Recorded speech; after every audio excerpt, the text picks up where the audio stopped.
Jenny, we're ready to do another astrobiography. Who are we going to talk about today? Cool. We are talking about Tina Turner. Tina Turner. All right. Okay, Yeah. I'm ready. I love Tina Turner. I absolutely, Yeah. She is just amazing. So let's just open up her chart and dive right in. She is a badass. Yeah, she Okay. is. So here's the chart. Ta-da. I guess we should mention the movie we're talking about real quick, right? Yes. It's a documentary. It's called Tina. It just came out, I think, in March of this year. It's on HBO Max, and Laurie says that you can rent it for a few dollars off Amazon Prime. So that's a scoop. It's actually her in it, and along with isn't Angela Bassett in it too, who played her in a movie in the 90s? Yes. Yeah. What's Love Got to Do with It, I think is the name of the movie she played her in, I think. Yeah, that sounds right. So and ta-da, the chart, which is a quite the chart. Sure is. Where do you want to start? Well, I guess first, before we jump into the chart, I just want to say that, for those of you that are learning some about natal astrology, I really do believe that watching a documentary with a chart in hand is just an unbelievably powerful learning tool, because you can just really see how that chart plays out in the life. So where do we want to start? Well, if this chart came across your desk and you were going to meet with Tina Turner this afternoon, what would be the first thing you would see? What would be the first thing you'd look at?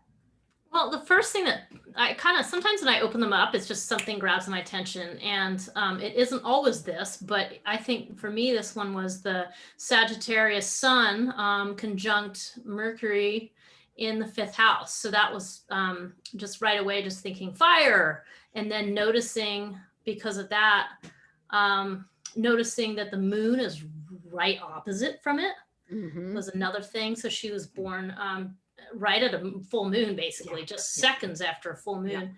And what does that tell you? I mean, what do you think when you see a full moon in a chart? What's your thought? Well, the first thing, it's really just somebody who's really here to bring something about, to fulfill something, for something to really show up and be seen in their life. And boy, isn't that the truth with her. Yeah, I see a full moon, and the first thing I think is they know what they're here for, or their path is, when it opens, it's just clear. There's no question what they're here for. Yeah. Anyway, I think I interrupted you. No, that's fine. Because to add on to that idea, like you're talking about, there's a certain amount of dynamic tension involved the minute you see the sun directly opposite the moon like this. It means that the person is already covering a lot of ground. They're being sort of pulled in these two directions. Though fire and air, because it's a Gemini moon and a Sagittarius sun, fire and air does work relatively well together. So it's an interesting thing to start with, but it is somebody who's going to be, kind of pulled in these two different directions, and going to be needing to meet both of those. Right. And the fact that, Mercury rules Gemini, and Mercury in this chart is retrograde, it's pretty clear that a lot of this work that she's here for has to do with her voice. And the houses involved, if you think of just the polarity of those two houses, this is her creative voice, where she gives love to the community, where she receives love. So that means that is a very prominent feature for this person. And I think that does show up in a number of ways for her. I think it was just seeing that 5th house, exactly, just in the simplest of terms, like, oh, she's creating. And Gemini and Mercury bring in the voice. The Mercury retrograde might indicate that there's a little bit of difficulty in accessing that and getting to that. And I think that shows up in other ways in her chart too. And just, with the inner planets, when they're retrograde, also just thinking of it as her voice, how she uses her voice, how she uses communication is outside of the realm of what would be expected given her circumstances or who she is. And certainly, she grew up picking cotton in the fields. And who would have expected that she becomes this wild superstar? Yeah. I know. And it with a chart, I just want to say too, the chart this complex, as you will see, it's a little bit like there's a bunch of different directions you could go from here because a bunch of different things it sends me to. But what would you like to talk about next? Well, I guess I think that there's so much. There's so much to talk about, so many different directions we could go in. But I agree, you know, when I looked at it, one of the first things is that that full moon. I always tend to look at hemisphere balance. And with this chart, it's pretty much along those lines of the tendency to give herself away. But probably the thing that I really keyed in on pretty quick as I'm looking at this chart is the fact that she has a grand trine here. And she also has a grand trine here. So really, in essence, this woman has two fire grand trines. You know, yes, Jupiter is out of element. It's at 28 degrees Pisces. But nevertheless, this woman's got two fire grand trines. And that is, if you watch her dancing on stage, where the hell that energy comes from, there's that energy, you know, just the Pluto in aspect, the way it is to the sun and Mercury, the power of her voice, the power that she brings to her, to who she is and her work. I loved it. I watched a little bit, just the first 10 minutes of that other documentary, What's Love Got to Do with It? And it shows her as a little tiny kid in the church singing for the choir, and the woman that's running the choir kicked her out because she wouldn't settle down. She's like moving and, you know, throwing out these, you know, she's not staying where the woman thought she should with her voice or her body, and kicked her right out of there. It's like, this girl couldn't sit still. There's no way. Yeah. I love those grand trines. And, you know, a big thing with a grand trine, you know, people tend to think it's a great thing to have a grand trine or multiple grand trines. And it is, you know, it certainly, that free flow of energy certainly put her where she is. And yet it also put her in a position where she was a pretty lonely woman for an awfully lot of her life. People did not understand her, or, you know, she was left alone a lot. You know, Tina's got it all together. No, she doesn't need us.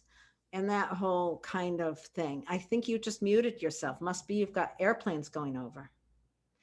Just for anyone who's listening, Jennie lives in a town where jets, when they go over, it's so loud. We should be very happy that she's got us muted. So anyway, what else do I want to say about that grand trine? Yeah, I think that's the drawback to a grand trine, is the tendency for other people to not step in, because it looks from the outside like this person has everything together in their lives. Yeah, and I would just add, I mean, it's great to see these two grand trines. Thanks for laying that out. So it's, again, a lot to look at. I always think about, see, they're self-sufficient movement of energy, and so she's being self-sufficient. But one thing I like to look for is, so how does the person break out of that self-sufficient energy? And we already have this listed out by the moon being opposite the sun. So the moon kind of breaks up that trine of the grand trine that is got the sun involved, and it's kind of a way out. So her way out is through her voice and groups. Yeah. So that is what is showing up there. And Neptune, which could bring in the music and that also. Yeah. So this start looking at so many different things. I know. I think the other thing, I mean, you can't talk about Tina Turner without looking at some of the difficulties in her life. As you mentioned, she started out picking cotton. Her mother left home suddenly when she was around 11, I think. and the mother left because her father was abusive. And so you can't really talk about Tina Turner without having to look at that cycle of trauma and how she had to break away from a really intense abusive relationship with Ike Turner. And Laurie has now outlined some of where that shows up. She's got Mars squaring the Sun Moon opposition. So that's putting a great deal of developmental tension on those two primary components of who she is. You got to erasing some lines because it's just kind of crazy. Yeah, there's so much. There is so much. And, yeah, I put those two grand trines there because you don't very often see two grand trines in a chart. But we also have two T-squares. We sure do. Because we've got that T-square with Mars and then this other T-square. So yes, it's an incredibly dynamic chart. I don't have a T-square in my chart, Jenny. You do. So tell me what a T-square really is about. Well, a T-square is just, it's essentially, I would say Noel Till uses the term developmental tension, and I like that. It's where you have these very intense, somewhat unstable structures in the chart. So with a T-square, it's kind of like you have this missing hole that it's sort of like having a table with three legs and it's trying to tip towards that empty leg. So they're inherently unstable, but they're inherently attuned to growth. It's sort of a grow or die setup. Seriously, the person must evolve, must find their way out. Yeah. So but it is an incredible amount of growth and energy available in these structures. Yeah. It just depends what is the person doing to try to work with it. Yeah, one of the things that jumps out at me is that Mars being in Pisces. And that is so much, she talks about, in the documentary, she talked a lot about, the amount of shame that she experienced with the whole issue with Ike. She didn't want people to know. And even after she ultimately, made it public that this was what happened, what she wanted was to make it public so that everybody would shut up and leave her alone about where's Ike, and then she just didn't want to talk about it. But that Pisces, and then Neptune is also involved in this other T-square. There's just something so much about that shame and victimhood. And then ultimately what really pulled her into, just a much better space in her life was she met this woman who introduced her to Buddhism. And that really changed everything for her. And I think that's so much this work that she really had to do. Yeah, her mother abandoned her because of a battering man and because of issues the mother had as well. But she struggled an awful lot in her life. And she was battered pretty severely. Yeah, it's pretty rough. What I was reading about too is how the first half of her musical career, it's like she met Ike. That's how she got into music. She met Ike. She saw him on stage, and she at some point got herself onto the stage and started singing, and just ended up through that essentially being in the band. And so the whole first part of her career, I think until 1976, she married Ike, and it was all based on a lot of his music she contributed, but it was just that time. And then she divorced him after that in 1976. I think it was final 1978 or something. And then she had to kind of undertake the task of reinventing herself, right. And which she did at a older age than most musicians, let alone a woman, let alone a Black woman, all the things. And she ended up being the first Black person or female person on the cover of Rolling Stone. Oh, so, really? Awesome. That's awesome. Just really has an incredible story. There was an awful lot about her age. There was an awful lot because she was way older, and especially a woman singer, Black woman singer who uses her body the way she does. Yeah. You know, the fact that she wasn't 20 years old, she was like 40 at that point. Yeah. Yeah. She talks about, you know, one of the things that I really loved was just hearing her talk about how things would just open up. And it's like, well, that's the grand trine. You know, you stand on stage. Once you get yourself on that stage, things just kind of opened up. But then, you know, with all of that, and she also talked about, you know, in those years, she had no friends at all. And that, again, that's the other side of that grand trine of people don't think you need friends. Guess what? They're not going to befriend you. Yeah. And anyone who has a grand trine really needs to learn to find a way to let themselves be seen. And you know, I think there was so much shame with her. She didn't really want to be seen. Yeah. Yeah. It's, I mean, I think one of the things I want to add in at this point is I do recognize, like, for those of you who are learning astrology, working on natal charts, or even if you have done astrology for years, it can be really overwhelming opening up a chart like this, because you start seeing all these things, and then before you know it, you don't know what to focus on. You know, so I mean, just keeping it. I mean, even you probably even noticed with us, it's like there's all these things going on. But some of the things is just to keep it simple. Like, even if you can't, you're looking at this going, oh my goodness, then just take it back a notch and think about Mars squaring the moon, you know, or just Mars squaring the sun before you try to bring them together. And so Mars squaring the sun is going to bring a tremendous amount of energy to that sun. But squaring the moon, it's going to be, that's tough. Mars square moon is tough because your moon is this sensitive, vulnerable place, and it's got this like kind of aiming at it. So I just wanted to kind of mention that, because it can be a lot. Yeah. So Yeah, it really can. I mean, yeah, learning astrology, learning how to manage and work with a natal chart is extremely tricky. And you really do. You want to keep it one little step at a time. You know, seriously, if Tina Turner walked in the room, if she didn't know, if she hadn't worked with astrologers in the past, who knows if she has or not, but say she comes into a room, you know, even if you talk about the simplest basics, you're going to give somebody something valuable. You know, one thing I want to mention here, like in that kind of circumstance, if someone walks in and this is their chart, you can look immediately and you see the sun is down here. She was born in the nighttime.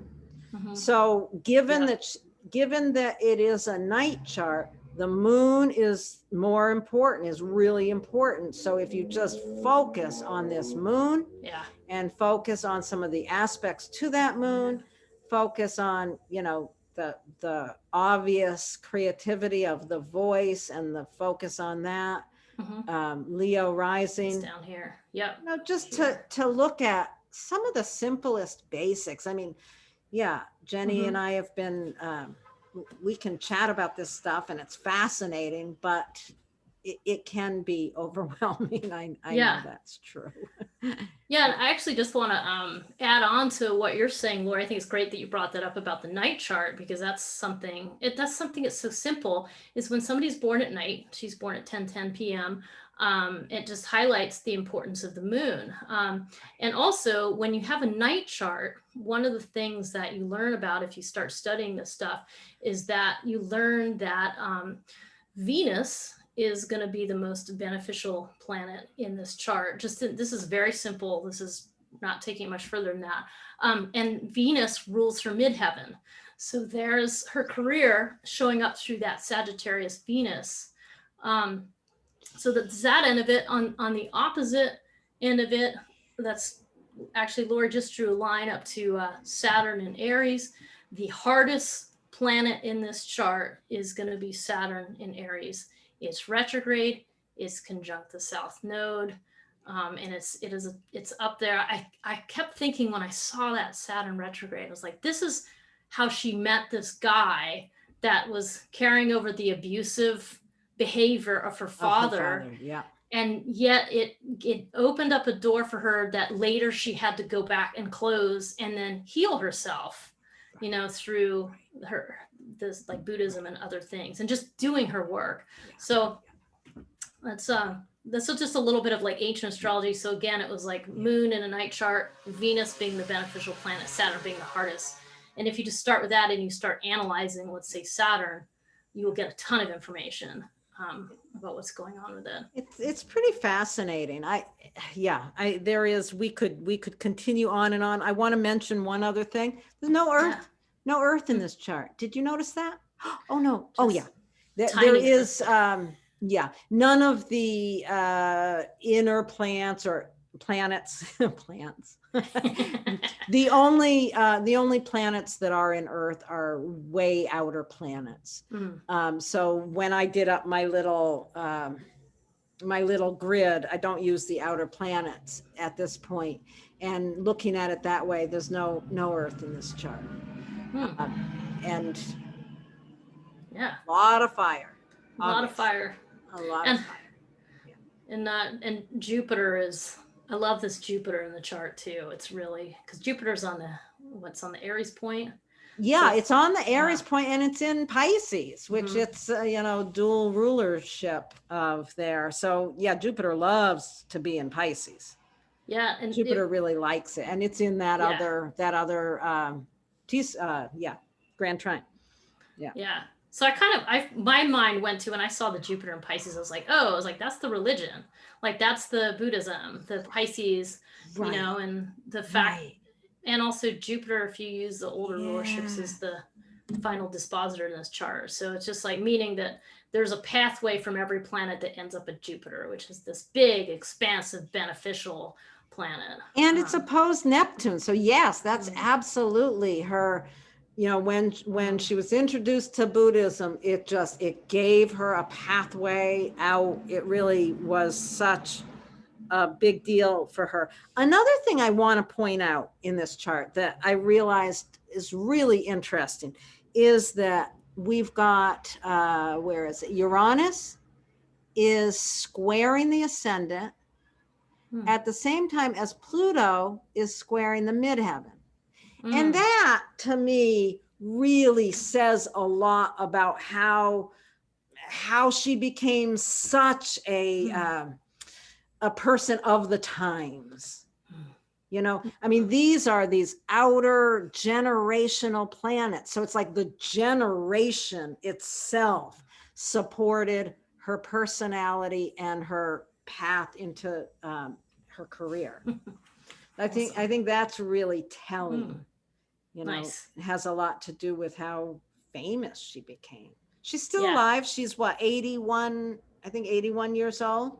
So she's coming close to her. Oh yes, because Uranus, she's coming close to her full Uranus return. Yeah, I was also just thinking that.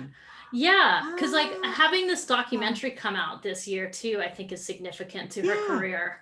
Because she's kind of saying is how she wants to close down her career is through this movie. So that's cool. And Uranus is conjuncting her midheaven right now.